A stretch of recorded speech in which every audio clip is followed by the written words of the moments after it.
Good afternoon here at Tea at Two and writing. And today we're going to talk about what makes your characters real or at least seem real. Um, Characters have flaws. It could be biting the nails, it could be running fingers through the hair, it could be any of a number of things. Depending on the character, maybe they drink too much, smoke too much. Maybe they do an occasional joint, and it could be too much of that too. They could be popping pills for some reason, anxiety, depression, pain. Yeah. So, what flaw does your character have? And it can be physical. It can be as simple as wringing their hands together and playing with their hands when they are nervous.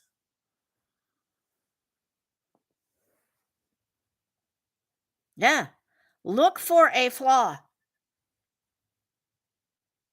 Your character should have at least one. Maybe it's a quick temper. Maybe it's like they bottle everything up and then explode in temper. Just depends on the character you're writing. Maybe they tend to be a busybody or interested in anything and everything that has to do with their neighborhood.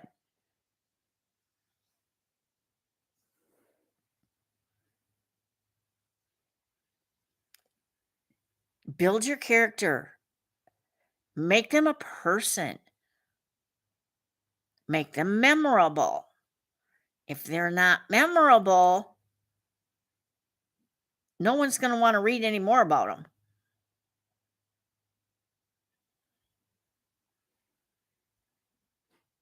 And it really depends on the situation that they're in. Maybe your person's a compulsive liar or a kleptomaniac. Kleptomaniac, that's a disease. They can't help the compulsion to take things. And you have to really, really work on it.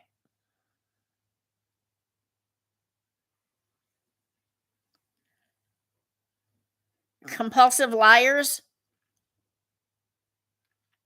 I don't know that there's a cure for them or anything that will stop them from lying.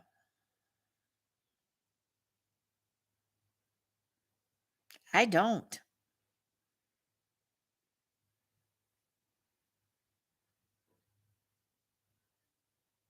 I've known some compulsive liars in my time, and they're good at what they do. They have it down to a science. How they do not get tripped up in their lies, I will never, ever know. But somehow they don't.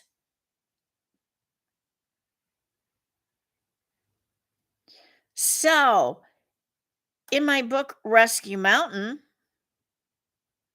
the flaw in my character, my main character, Rusty Allen, he has PTSD brought on by what he saw when he served in Iraq.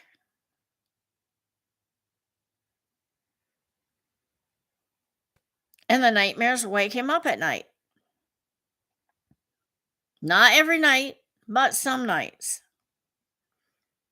So he's battling PTSD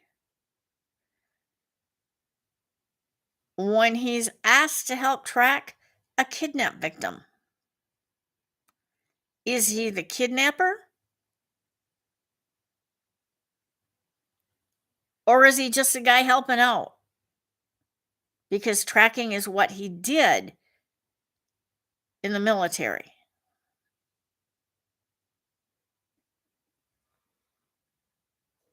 And he tracked people he thought they couldn't be tracked. Oh, wait, he caught them, or he helped to catch them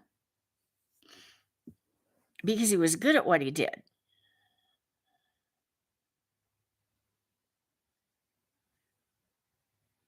And then, of course, the police officer in charge is a narcissist. It's all about him, all about the glory until it isn't all about him.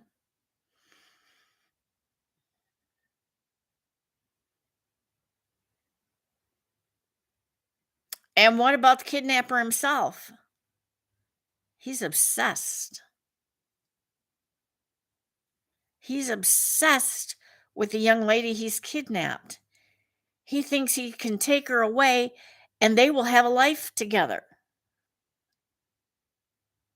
He didn't ask her if she was interested in being taken away or having a life with him. No.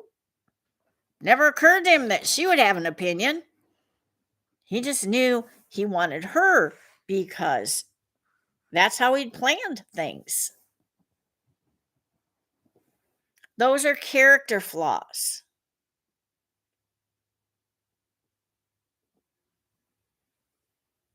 Very powerful character flaws. All three of them.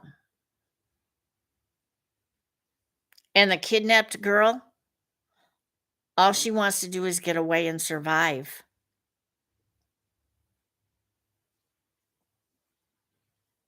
Her flaw? Trusting someone she'd known all her life. Not realizing he was obsessed with her.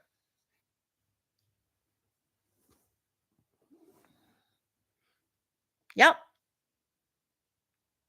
That's how the book goes. How does it end? I'm not going to tell you that.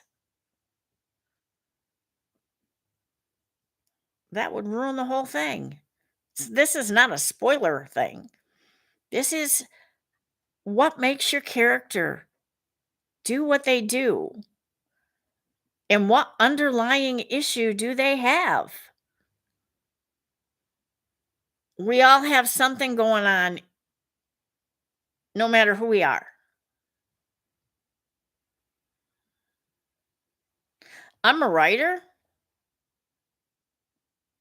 That's my first job. And I can't stop the characters in my head from wanting to get out and wanting to have their story told. And there are nights when I go to bed telling them to just be quiet this once.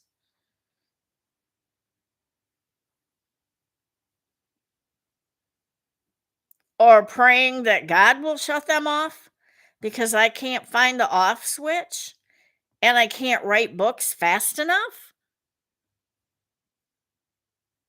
I think they've been building up and building up and piling up in there all my life, and now they're trying to break free.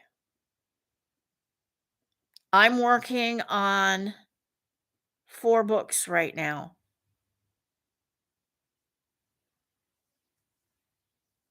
of which I'd like to see 2 published this year. Beyond that, only time will tell. I would like to put out 3 a year or 4 a year, once a quarter. But I have other things I do. I coach writers. Yeah, I do that.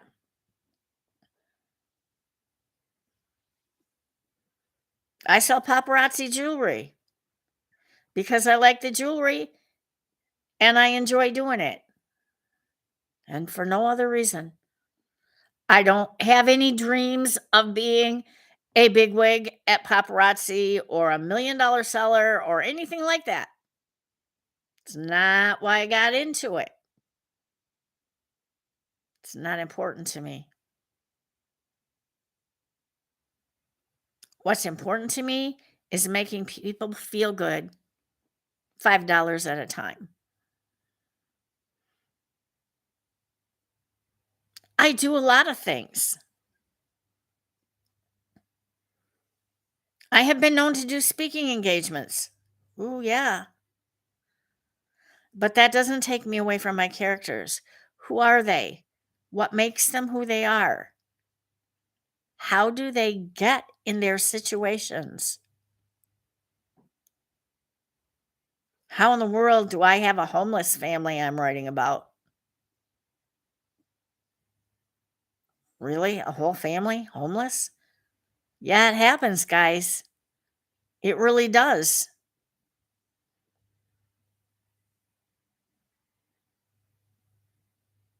How do they find a home? How do they get to Christmas? Do they make it? Do they get a home? Somewhere to live? Or no?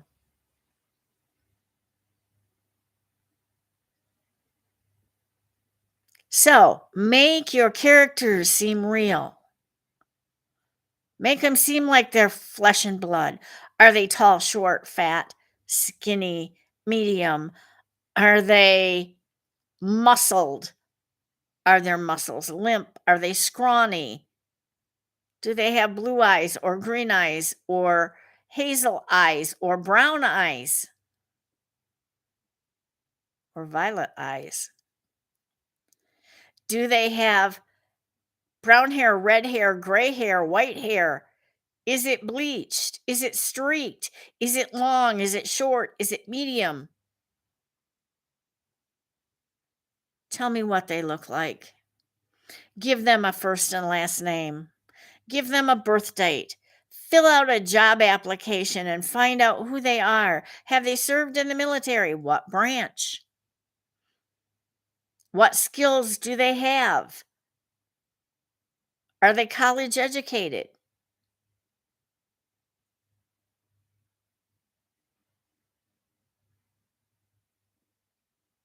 Were they twins separated? Where one was taken and one was left behind fighting for her life?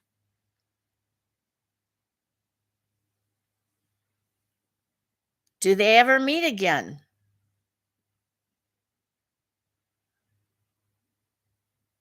Were they divided by divorce? Dad took one and mom took one. Do they ever meet again? How were their lives different? How did they change the course of the ladies or the children?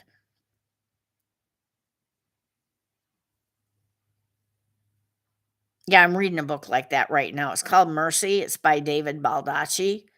You need to read that one. There's one that comes before, I think it's Daylight. That's the first one where you meet the first twin, where she's finally looking for her twin sister 20 years after the fact.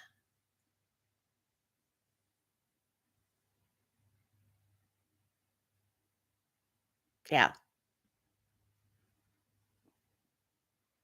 And Atlee Pine is a character you will not forget. Not ever.